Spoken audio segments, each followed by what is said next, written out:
তাহলে আমরা প্রাকৃতিক ও কৃত্রিম তন্তুর বৈশিষ্ট্য ব্যবহার সম্পর্কে জানলাম।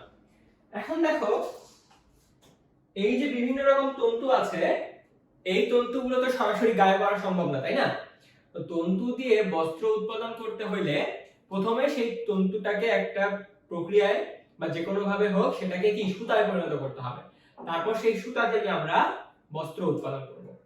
এখন তাহলে আমরা দেখি যে তন্তু থেকে কিভাবে সুতা তৈরি করতে হবে।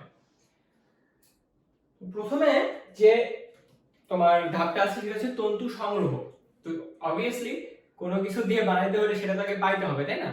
তো যদি সেই তন্তুটা প্রাকৃতিক তন্তু হয় তাহলে সেই আমরা তুলা সংগ্রহ করব অথবা কি পাট সংগ্রহ করব।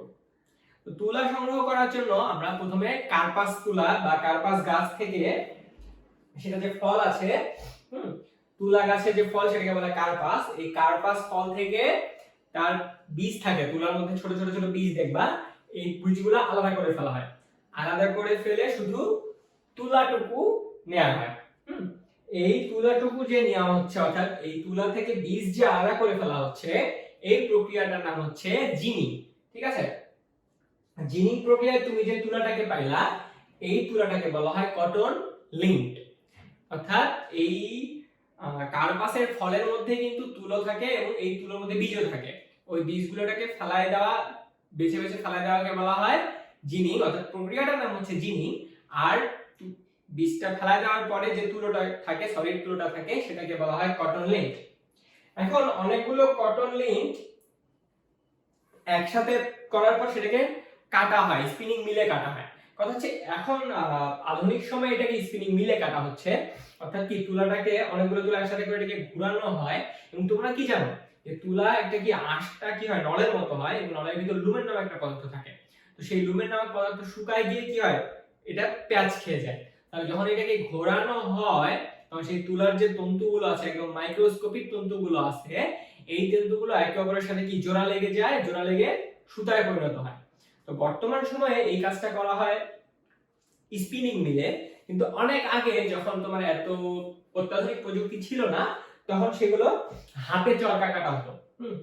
অর্থাৎ চরকা তুলা দিয়ে চরকা কেটে কেটে তুলা থেকে সুতা কাটা হতো। তো এটা তো গেল হচ্ছে তন্তু সংগ্রহ, মানে তুলা থেকে সুতা সংগ্রহ। আর অন্যান্য যে তন্তুগুলো আছে, যেমন ধরো পাট, পাট থেকে কি এই প্রক্রিয়া সংগ্রহ করা হবে? কারণ পাট আর তুলা তো সম্পূর্ণ আলাদা জিনিস। তো পাট থেকে তন্তু সংগ্রহ করতে হলে কি করতে হয় দেখো, পাট গাছগুলো কেটে সেটাকে প্রথমে পানিতে ফেলে পচানো হয়। ঠিক আছে? পাট গাছগুলো যে কেটে তারপরে যে পাতাটা আছে এগুলো কেটে সেটাকে পানিতে ফেলে পচানো হয়, এবং পচানোর ফলে এর শরীরে যে আঁশগুলো লেগে থাকে বা গাছের বাকল যেটা, সেটা আলাদা হয়ে আসে। তারপর সেটাকে খোলা হয়। পচানোর পরে সেই পাটগুলো আলাদা হয়ে যায়, এবং অর্থাৎ পচে যাওয়ার পরে, প্রসেসটা সম্পন্ন হওয়ার পরে সেই তন্তুগুলোকে আলাদা হয়ে যায় এবং সেগুলোকে গাছ থেকে খুলে রেখে তোমার আরেক দফা পানিতে বেঁধে, খুলে যে যে তোমার গাছের বাকলগুলো আছে বা আঁশটা আছে সেটাকে বেঁধে আবার কিছুদিনের জন্য পানিতে পচানো হয়। পচানোর ফলে কি হয়, খুব সহজে যে তন্তুগুলো আছে এগুলো গাছের বডি থেকে খুলে চলে আসে। তারপরে সেই আঁশগুলোকে একত্রে বেঁধে তোমার বাজারে বিক্রি করা হয়, সেটাকে বলে গাইড। এখন এখানে একটা ইন্টারেস্টিং তথ্য আছে। তোমরা অনেকে যারা গ্রামগঞ্জে গিয়েছো তারা দেখবে যে পাট বিক্রি করা হচ্ছে হাটে। তো ওই পাটের দামটা যে যত সুন্দর করে পাটের গাইডটাকে গিফট দিতে পারে, তার পাটের দাম তত বেশি হয়। মানে বুঝতেছো তো? অর্থাৎ পাটের কোয়ালিটি যেমনই হোক, সেটার যে প্রেজেন্টেশন আছে, এই প্রেজেন্টেশনটা যদি সুন্দর হয় তাহলে কিন্তু পাটের দাম বেশি পাওয়া যায়। এই জন্য গ্রামের মানুষজন বা পাট চাষিরা যারা আছে তারা কি করে, তাদের মধ্যে যারা দক্ষ, অর্থাৎ যে অনেক সুন্দর করে পাটের গিফটটা দিতে পারে, তাদেরকে দিয়ে কিন্তু ওই পাটের গিফটটা তারা দেয়। ঠিক আছে? এর ফলে কি হয়, পাটের কোয়ালিটি যেমন হোক তারা কিন্তু দামটা বেশি পায়। এখান থেকে তোমরা কি শিখতে পারো দেখো, অনেক সময় কিন্তু এমন হবে যে তোমরা সব প্রশ্নের উত্তর করতে পারবে না, বিশেষ করে পরীক্ষায়। হ্যাঁ, তাহলে তোমরা কি করবে, তোমাদের প্রেজেন্টেশনটাকে সুন্দর রাখার চেষ্টা করবে। কেন? কারণ প্রেজেন্টেশন সুন্দর রাখলে কি হবে, যে তোমার খাতা কাটছে সে একটু হলেও তোমার তুমি যে এফোর্টটা দিছো এটা বুঝবে এবং একটু হলেও সে কিন্তু নাম্বার দেওয়ার চেষ্টা করবে। তাই তুমি যদি একদম এমন হয় যে কন্টেন্ট নাই তোমার হাতে, তাহলে প্রেজেন্টেশনটাকে অ্যাটলিস্ট সুন্দর রাখার চেষ্টা করবে। তাহলে এই হলো হচ্ছে পাট থেকে যে তন্তু পাওয়া সেটা। এত একবার তন্তু পাওয়ার পর সেটা তো আবার স্পিনিং মিলে সেখান থেকে আবার সুতা কাটা হয়। আচ্ছা, এখন কিন্তু আমাদের দেশে পাট থেকেও তোমার ইয়ার করা হচ্ছে, পাট থেকেও কিন্তু তন্তু দিয়ে, পাটের তন্তু দিয়েও কিন্তু বস্ত্র উৎপাদন করা হচ্ছে, যেটা কিন্তু প্রকৃতির জন্য অনেক উপকারী। কারণ আমরা যে সাধারণত কৃত্রিম তন্তু বা আঁশের থেকে সুতা দিয়ে বস্ত্রগুলো পরি, সেগুলো প্রসেস যে আছে, এই প্রসেসে প্রচুর পরিমাণে পানি নষ্ট হয়, পানি অপচয় হয়, দূষণ হয়, পরিবেশের ক্ষতি হয়, প্লাস এগুলোকে রিসাইকেল করা যায় না। এই কারণে কিন্তু পরিবেশের অনেক ক্ষতি হয়। তবে পাট জিনিসটাকে যেহেতু প্রাকৃতিক, একদম সম্পূর্ণভাবে প্রাকৃতিক, এটা কিন্তু বারবার রিসাইকেল করা যায় এবং এটা প্রকৃতিতে খুব বেশি ক্ষতিকর প্রভাবও ফেলে না। তাই তোমরা সবসময় চেষ্টা করবে যেন পাট জিনিসটা আরো সহজলভ্য হয় এবং এটা নরমালাইজ হয় আর কি সোসাইটিতে ব্যবহারের জন্য। এখন তাহলে এই গেল তো আমাদের প্রাণীজ আর কি উদ্ভিজ্জ যে তন্তুগুলো আছে সেগুলো সংগ্রহ করার প্রক্রিয়া। এখন প্রাণী থেকে যে তন্তুগুলো সংগ্রহ করা হয় আমরা জানি, প্রাণীর পশম বা রেশম পোকার গুটি, সেগুলো কিন্তু এই প্রক্রিয়াতে হবে না। পশম সংগ্রহ করার জন্য তোমার কি দরকার? তোমার ভেড়া বা যে প্রাণীগুলোর পশম তুমি ব্যবহার করতে চাও সেটা পশম দরকার। তো তুমি তখন কি করবে, সেই পশুগুলোর শরীর থেকে উল বা পশমটা কেটে নিবে, কেটে নিয়ে সেগুলোকে আবার প্রসেস করবে। তাহলে এই গেল বিভিন্ন রকম তন্তু সংগ্রহ করার পদ্ধতি।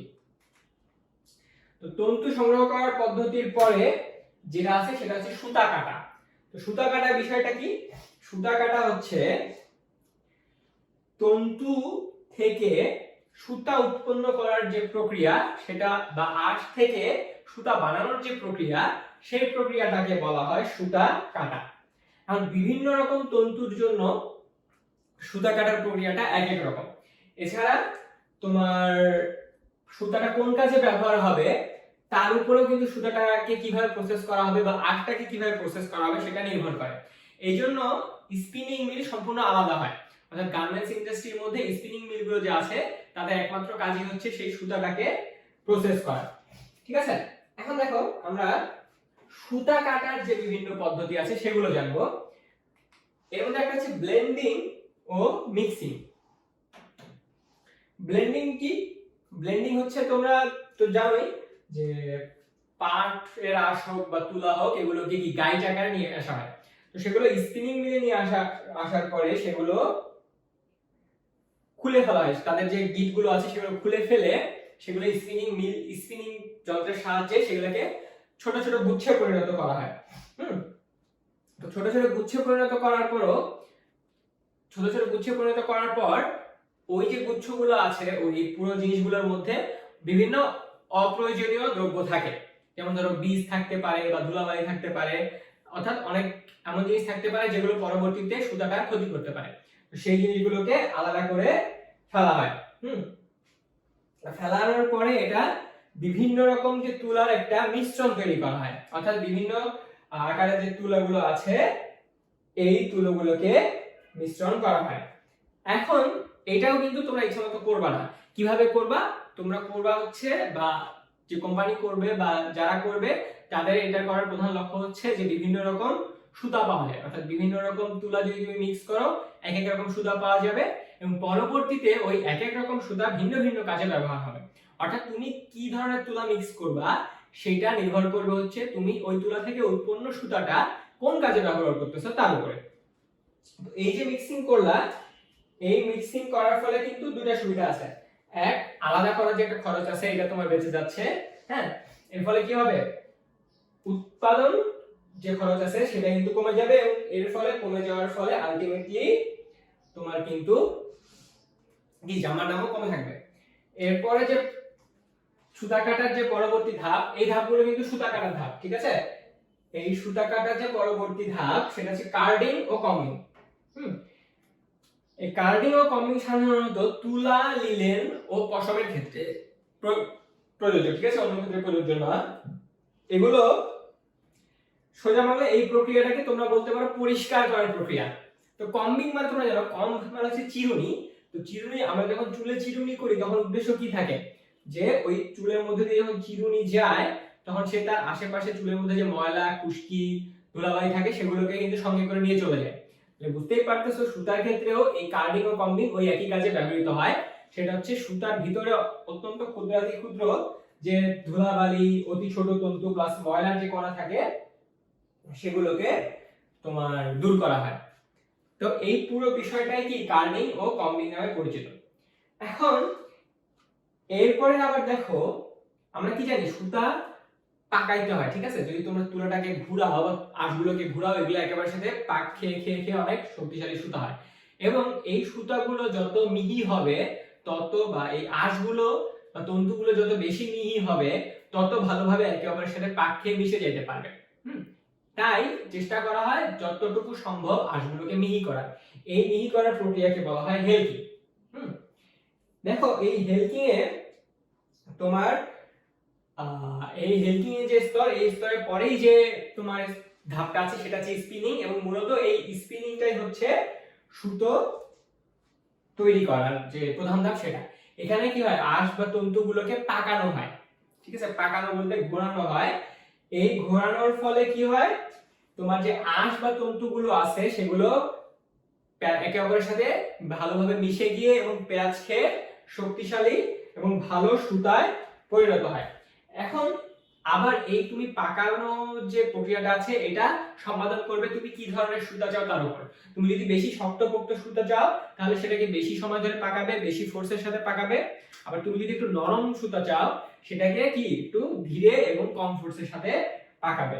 তাহলে বুঝতেই পারতেছো এই যে কার্ডিং ও কম্বিং এর পরের যে ধাপটা আছে সেটাই হচ্ছে মূলত সুতা কাটা, অর্থাৎ সুতা কাটার যে প্রসেসটা সেটাকে আমরা বলি স্পিনিং। এরপরে আসে দেখো, এটা তো গেল হচ্ছে আমাদের উদ্ভিজ্জ যে তন্তুগুলো আছে, অর্থাৎ পাট বলো বা আঁশ বলো বা তুলা বলো, এখান থেকে যে আমরা তন্তু বা তন্তুগুলো সংগ্রহ করি সেগুলো থেকে সুতা বানানোর প্রসেস। কিন্তু প্রাণীজ যে তন্তু আছে, বিশেষ করে রেশম, এই রেশম থেকে সুতা তৈরি করতে হলে কিন্তু আগের প্রসেসগুলো মানলে চলবে না। কারণ কি দেখো, রেশম পোকা কিন্তু তুলা দেয় না। রেশম পোকা, রেশম যে পোকাগুলো আছে সেই পোকাগুলো এক ধরনের গুটি তৈরি করে, ঠিক আছে? গুটি তো মানে তোমরা যে গোল গোল এগুলো জিনিস গোলক, এই গুটিকে আমরা বলা হচ্ছে কোকুন। তো এই কোকুনকে কি করা হয়, একটা সাবান গলানো পানিতে এই কোকুনগুলো দিয়ে সিদ্ধ করা হয়, হিট দেওয়া হয়, তাপ বাড়ানো হয়। এবং তাপ বাড়ানোর ফলে এই কোকুনের ভিতর যে রেশম পোকাটা আছে এই পোকাটা মরে যায়। অবশ্যই ক্রুয়েল একটা প্রসেস, মানে হিট দিয়ে একটা পোকাকে মেরে ফেলা, তবে এটা মানুষের প্রয়োজনেই করা হয়। তো এই পোকাগুলোকে মেরে ফেলার পরে সেগুলোকে, এখন প্রশ্ন হচ্ছে এগুলোকে কেন মেরে ফেলা হয়। কথা হচ্ছে যদি এগুলোকে মেরে ফেলা না হয় তাহলে সেগুলো তার গুটি কেটে বের হয়ে আসতে পারে, ঠিক আছে? গুটি কেটে বের হয়ে আসলে কি হবে, আমাদের যে রেশমটা আছে সেটা কিন্তু নষ্ট হয়ে যাবে। এখন এই যে তার সেটা মরে গেল এবং তার চারপাশে যে কোকুনটা আছে বা গুটিটা আছে সেটা পানি দিয়ে সিদ্ধ করার ফলে কি হচ্ছে, সেই উপরে যে আঁশ টাশ গুলো থাকে সেগুলো, ওই মনে আছে পাটের কথা, সেগুলোর মতো কি হয়, একটু ছাড়া ছাড়া হয়ে যায় এবং নরম হয়ে যায়। এবং এর ফলে কি হবে, সেই খোলস যে আছে, পোকাগুলো খোলস যে আছে সেই খোলসগুলো খুব সহজেই খুলে আসে এবং সেই উপরের আবরণটা ধরে টানলে খুব সহজেই সুতো চলে আসে। অর্থাৎ দেখো এই রেশম পোকার গুটি থেকে কিন্তু কোনো আঁশ বা তন্তু সংগ্রহ করা হয় না, সেখান থেকে সরাসরি সুতা সংগ্রহ করা হয়। তাহলে তোমরা বুঝতেই পারতেছো আমরা যে তুলো থেকে যে সুতা বানানোর প্রক্রিয়া বা তুলো থেকে সুতা কাটার প্রক্রিয়া, রেশম তন্তু থেকে সুতা তৈরির ক্ষেত্রে এই কোনো প্রক্রিয়া প্রযোজ্য না, কারণ সেখান থেকে কি সরাসরি সুতো আমরা পাচ্ছি। তারপর সেই সুতোগুলো আবার রাসায়নিকভাবে বা হাতে তৈরি চরকায় কেটে বিভিন্নভাবে প্রসেস করা হয় এবং সেই প্রসেসের মাধ্যমে আমরা কিন্তু একদম রেশম যে সুতাটা আছে, রেশমি সুতা আছে, সেই রেশমি সুতাটা পাই। এরপর আছে কৃত্রিম তন্তু থেকে সুতা তৈরি। হ্যাঁ, এই কৃত্রিম তন্তু থেকে সুতা তৈরি অনেকটা আমাদের যে প্রাকৃতিক তন্তু থেকে সুতা তৈরিটা আছে একদম একই রকম, ঠিক আছে? অর্থাৎ কৃত্রিম যে জিনিসগুলো আছে সেই ক্ষেত্রে তন্তু সংগ্রহটা হয়তো একটু আলাদা হয়, কিন্তু এই সুতা কাটার ক্ষেত্রে যে ধাপগুলো আছে, ব্লেন্ডিং ও মিক্সিং ও কার্ডিং ও কম্বিং, এই প্রক্রিয়াগুলো কিন্তু একই রকম। শুধু এখানে পার্থক্য হচ্ছে এই সুতাগুলোকে কি বিভিন্ন, আমরা আগে কি করেছিলাম, সুতা সংগ্রহের ক্ষেত্রে প্রাকৃতিক উৎস ব্যবহার করেছিলাম এখানে সুতা বা তন্তু সংগ্রহের ক্ষেত্রে আমরা বিভিন্ন রাসায়নিক দ্রব্য ব্যবহার করে তন্তুটা নিজেরা তৈরি করব। কোথা থেকে সংগ্রহ করে আনবো না, আমরা নিজেরা তৈরি করব। তাহলে এই যে প্রাকৃতিক বলো বা কৃত্রিম বলো, এই সবচেয়ে প্রসেসড তন্তু আছে, এই তন্তুর বৈশিষ্ট্য যে কোনো সুতার মতোই, এমনকি প্রাকৃতিকভাবে পাওয়া, সরাসরি পাওয়া রেশমি সুতা বা কৃত্রিমভাবে উৎপন্ন সুতার বৈশিষ্ট্যগুলো একই রকম। তো আশা করি অবশ্যই তোমরা বুঝতে পারছো যে এই তন্তু থেকে সুতা তৈরি এত গুরুত্বপূর্ণ কেন। মূলত তোমরা জানো বাংলাদেশের অর্থনীতিতে গার্মেন্টস শিল্পের খুব বড় একটা অবদান আছে। অর্থাৎ আমাদের জিডিপির বেশিরভাগ অর্থই আসে কি গার্মেন্টস বা তৈরি পোশাক রপ্তানির মাধ্যমে। তো এটা গেল অর্থনৈতিক গুরুত্ব। এছাড়া ঐতিহাসিকভাবেও আমাদের সুতা কাটার যে একটা প্রসেস, এটা কিন্তু ঐতিহাসিক গুরুত্ব আছে। তোমরা জানো বাংলাদেশের ট্রেডমার্ক একসময় বলা হতো জামদানি ও মসলিন শাড়ি। তো এই জামদানি ও মসলিন শাড়ি তৈরি করার ক্ষেত্রে অত্যন্ত উন্নত মানের রেশম যে সুতা, রেশমি সুতা, সেগুলো দরকার হতো এবং সেগুলোকে খুবই নিপুণ কারিগরদের সাথে তৈরি করা হতো। আমরা জানি যে একটা মুসলিম শাড়ি তৈরি করতে 1 থেকে 2 বছর লেগে গেছে। ইভেন সেই মুসলিম শাড়িগুলো এত মিহি হইতো যে সেগুলোকে ভাঁজ করে একটা ম্যাচের বাক্সের মধ্যে, দিয়াশালাইয়ের বাক্সের মধ্যে ঢুকায় ফেলা যেত। যদিও এবং সম্প্রতি আমাদের কিছু বিজ্ঞানী এই যে মুসলিম সুতাটা আছে বা মুসলিম শাড়ি তৈরি প্রক্রিয়াটা আছে, এটাকে অটোমেটেড করতে সক্ষম হয়েছে। তাই তোমাদের এই বিষয়গুলো আসলে জানা প্রয়োজন, কারণ এই তন্তু বা সুতা থেকে বস্ত্র তৈরি, এগুলো আমাদের দেশের অর্থনীতি এবং ইতিহাসের সাথে ওতপ্রোতভাবে জড়িত।